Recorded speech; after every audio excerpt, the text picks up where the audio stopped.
Welcome to Schweitzer Drive, a podcast where we explore what goes on between the generation of electricity and the light switch. Join Dave Whitehead as he interviews the entrepreneurs, innovators, and experts who are inventing the future of electric power.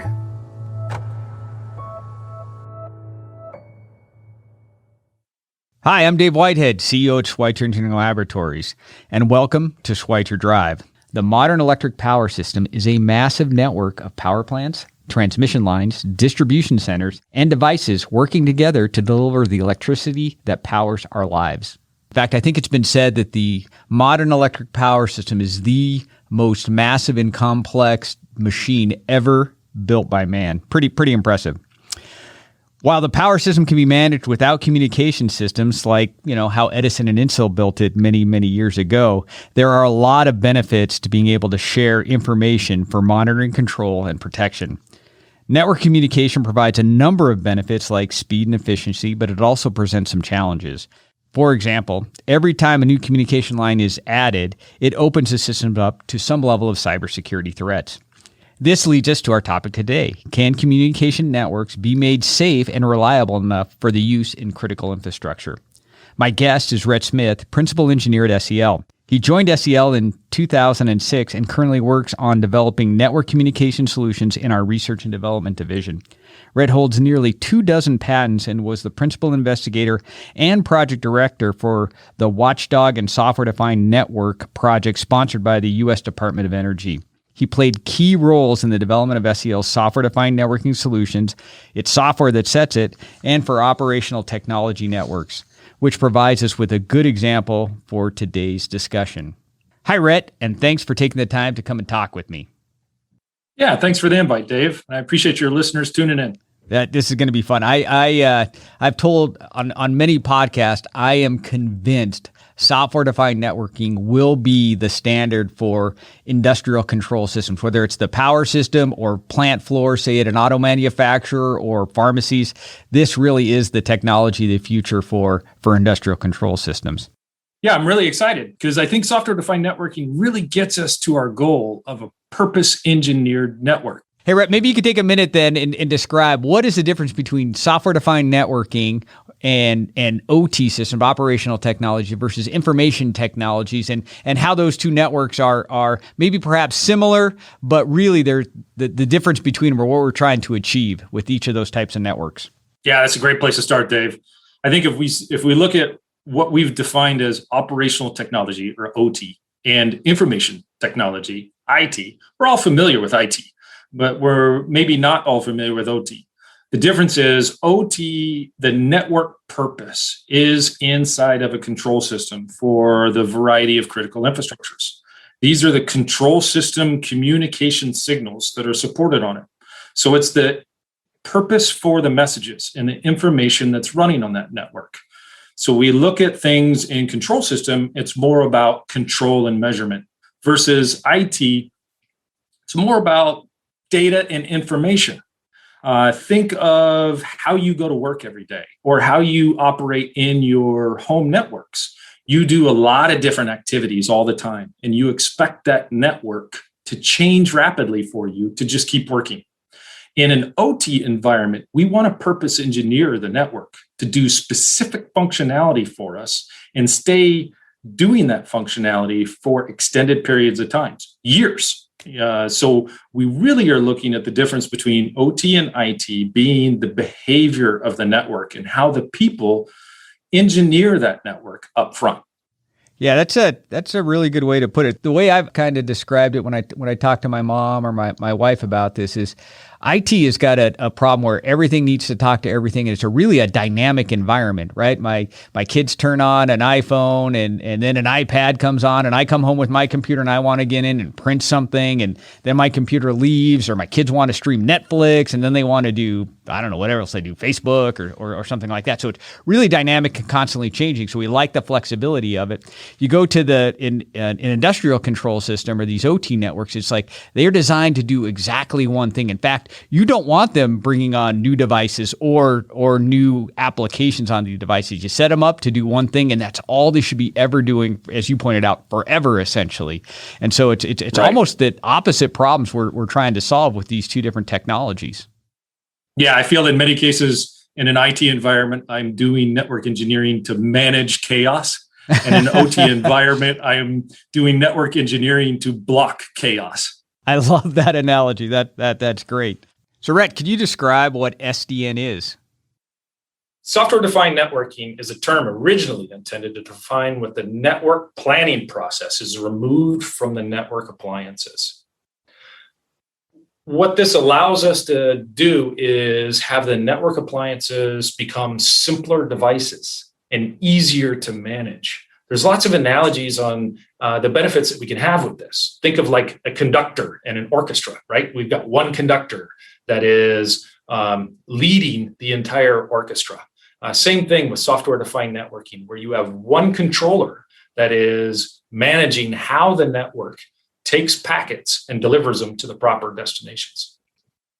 Speaking of that, the way I think you've described SDN to me too is really it's the separation of the hardware and the software, right? Getting back to your idea is the hardware can get a lot simpler. Basically, you program it to what it does, and then the controller could actually go away. You no longer need it unless you want to set up two different flows. So really, this abstraction of the software and the hardware that actually simplifies the network versus, say, a traditional switch where there's a lot of algorithms that need to run locally on that hardware to figure out how to, say, reconfigure the network if there's a break in the communication wires. Yeah, you're absolutely right, Dave. It's that idea of, abstracting the planning. What is the technology that's actually doing the planning? Once the plan is in place, then the one that is doing the planning no longer has to be there. The switches continue to just follow the plan that they've been provided. Yeah, that's great. That's really cool technology. Electric utilities have a tough job. Regardless of what's going on, from severe weather events, the emergence of new sources of generation, to changing government mandates and regulations, utilities are responsible for keeping the power flowing 24/7. To add to this challenge, there are lots of changes being accelerated by the decarbonization effort.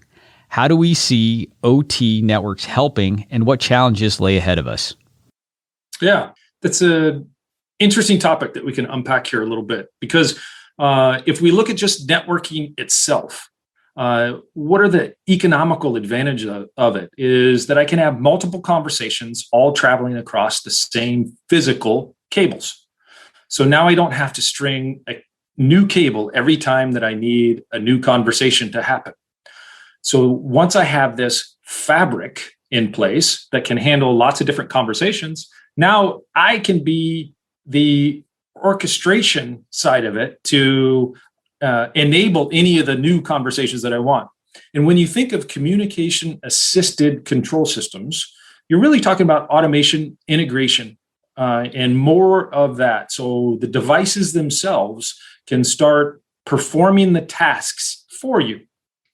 So as I start pushing the decision-making out closer and closer to the physical assets that they are measuring and maintaining, that communication starts becoming more important, that we can bring that measurement, we can bring that analysis to the intelligent devices that are going to make the decisions on how to keep the system stable, safe, and operating in the conditions that we need it to keep the power on. This gets me thinking, as an engineer, and I spent a lot of time doing control. So I love the idea of designing a network and controlling, how data flows from point A to point B and managing all of that feels really good, conceptually.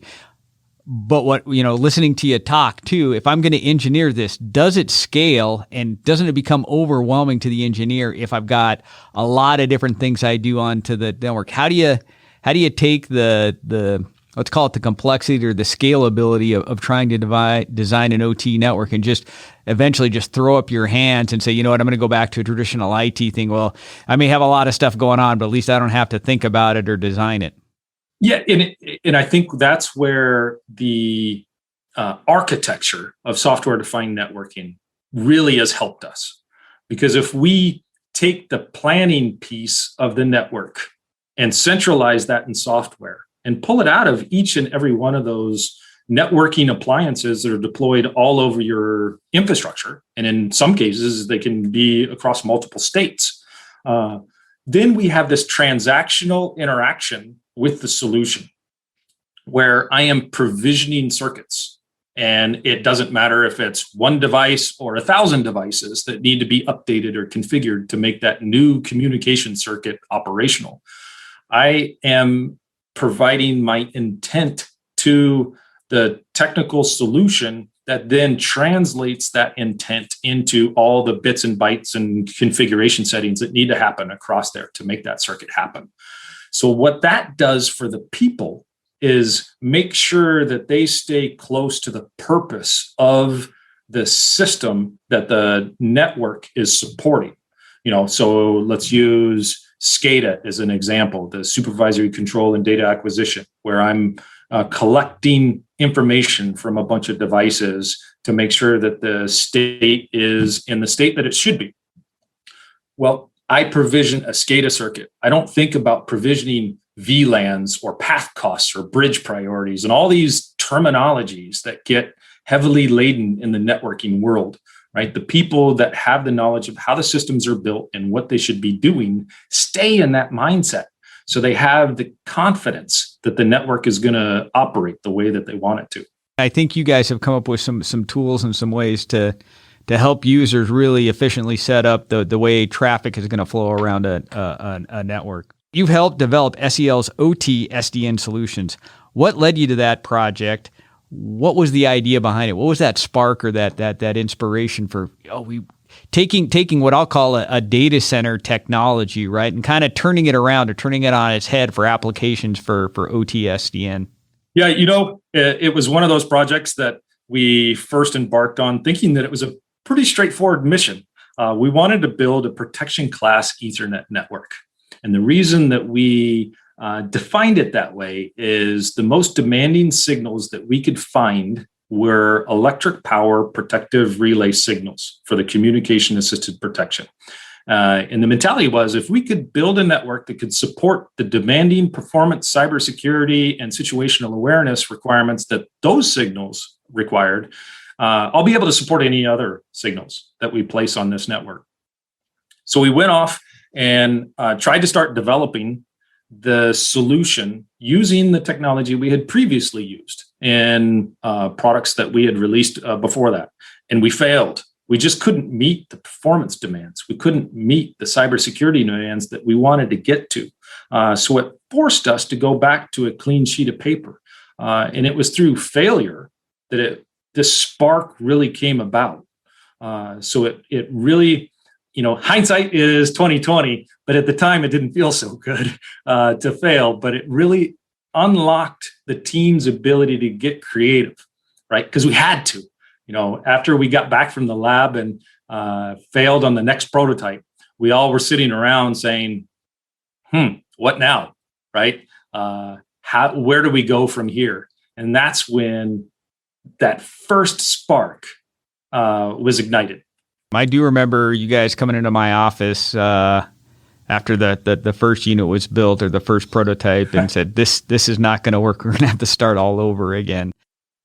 Yeah, we really learned what shouldn't be done in those exercises. Yeah. I think, at the time that those are always horrible feelings, horrible conversations, if you will. As you pointed out, that was quite a few years ago, and now I kind of put it into the same category as Edison, right? He figured out a whole bunch of different ways how not to build a light bulb. You guys figured out a whole bunch of different ways how not to build an SDN switch. Well, you at least found one way not to build an SDN switch. So there is a little bit of we understand what we wanted to accomplish. We went down an approach where we thought it was going to work and realized, you know what, we're going to have to go back to the drawing board. And that's going to happen when you're creating something very, very new and exciting. You and your team introduced OT-SDN solution in the late, 2016 timeframe, and now you're seeing it deployed all over the world. How is that going, and what are you hearing or learning from the field? Obviously, you guys had use cases and how the technology might be embraced and deployed. Did it meet your expectations? Our customers are usually really clever figuring out how to use new technologies in ways you didn't even envision. Are you seeing some of that too? Yeah, we are. In fact, our customers are very creative and surprising me every day about going above and beyond what we ever thought was possible. At first, it started out slow. And I think it was because of the difference, not because of the complication. It was just a different way of thinking about it. And what took a little bit longer is for people to recognize they had artificial limitations in the way that they were approaching network engineering that they could now remove. At first, if you think about a managed network that you've previously designed, you would approach it in a way that you would optimize the network topology and then start putting devices and services on it to perform. With SDN, you take the opposite approach. You actually identify what your facility is supposed to be doing and then design the network to support it. So you're not optimizing the network technology, you're optimizing the facility and the signals that are there. So it's this different way of thinking about how to approach the network and how it should be engineered that took a little bit to go on. But once people started capturing this method, it really has taken off because now they can simply link the purpose of their facility with how they network engineer. Let's bring this home a little bit. If we think about a facility, we identify the devices that we need to put in it. And then we identify the communication needs. And those are typically driven by the applications and services that are running. So in this case, you and I are communicating over a computerized network. Well, we needed that voice communication to go between your computer and my computer so we can hear each other. That's the kind of demand-driven communication engineering that we have. So then we are prescribing the different communications that need to happen on the network, and we're doing this proactive traffic engineering. So once you instruct the network what it should be doing for that facility, then it just operates that way. You don't have to worry about how are the switches connected together, what kind of configurations are in there to get the quality of service and the performance that I need. There are no cybersecurity or performance trade-offs when you do this upfront traffic engineering, and all other communications are denied by default. So in this case, you have the transparent situational awareness of exactly what devices are on your network, what conversations each of those devices are having, and who they're having those conversations with. It's that simple. Yeah, that's amazing. We started off this discussion talking about the control system side of networking and how we can efficiently send information from point A to point B as part of our control system. You briefly touched on it, right? Is the cybersecurity benefits of it, right? Where, Ed Schweitzer, the founder of SEL, likes to say, hey, on an IT system, everybody talks to everybody until you start putting rules in place to limit the conversations to just those who need to know. Conversely, SDN is nobody talks to anybody until you set up the rules, right? Which is, there's a lot of cybersecurity benefits to that way of thinking. And what I really like about it is, let's assume I've got an SDN network working in my substation, and I get a warning that, there may be some kind of challenges, maybe a cyber something going on in DNP. And I can specifically turn off the ingress port coming into the substation that has a DNP connection, which is really quite amazing, right? That level of fidelity and how you can tune your networks, at a moment's notice if you need to or have to, kind of thing. It's from a cybersecurity standpoint, this is a home run. Yes, it is. One of the advantages that we get from it is this idea that the predefined behaviors of networking are now in your control. There are no predefined behaviors. So it's up to you to dictate how you want what messages you want on your network and how you want those messages delivered to the proper destinations. Yeah, it's amazing. A lot of this is really, really cool. We're seeing systems deployed really, as we said earlier, all over the world. This technology is really taken off. And again, 5 years from now, it's like I predict that SDN will be the operating network systems of all industrial control systems. So we'll have to come back together in 5 years and see if my predictions are correct. With that said, where do you see network communication systems going next? We've done a great job with SDN. What's on the horizon? I think this is where it really gets fun, because if you look at it from a integration perspective, we've talked a lot about, that SDN gives the system owner all the control to manage and dictate how your network behaves and the content that's on that network. Well, in some ways that's exciting. In some ways, people might be thinking, wow, that's an awful lot of work I've got to do now. And I think with software-defined networking, you can continue to see the trend that we're pulling closer and closer to system management, where configurations of the devices or hosts that are on the network actually then start dictating your network engineering. This is already in practice. If you look at a suite of standards called IEC 61850, which is a set of standards that define Ethernet-based digital secondary system substations, it clearly defines a standardized format for configuration of those hosts. Well, I can read that inside of my software-defined networking, and inside that configuration file, it tells me exactly how that device is configured, exactly what conversations it should be having, and exactly who they should be having those conversations with. Doesn't that sound just like the network engineering that I need to do with SDN? Now I can actually automate that. So I just import that information that is already established, and your network engineering starts going away.